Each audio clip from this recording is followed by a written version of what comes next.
So why is it that there are all of these defects in the House manager's case for impeachment?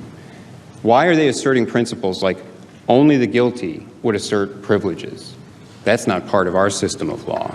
Why are they asserting that if the executive resists, the House has the sole power to determine the boundaries of its own power in relation to the executive? Also not something that is in our system of jurisprudence. I think it's because, and why the lack of due process in the proceedings below?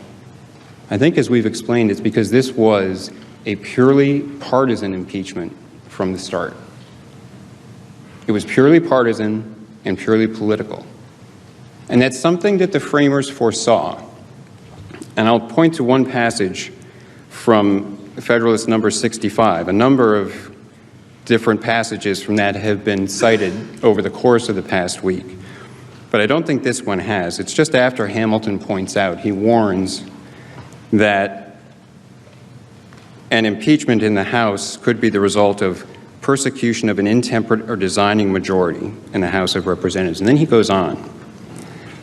Though this latter supposition may seem harsh and might not likely often to be verified, yet it ought not to be forgotten that the demon of faction will, at certain seasons, extend his scepter over all numerous bodies of men.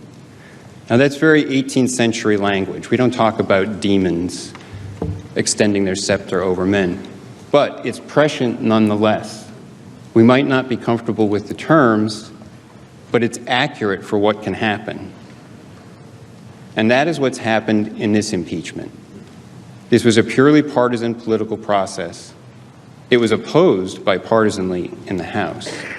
It was done by a process that was not designed to persuade anyone or to get to the truth or to provide process and abide by past precedents. It was done to get it finished by Christmas on a political timetable. And it's not something that this chamber should condone. That in itself provides a sufficient and substantial reason for rejecting the articles of impeachment.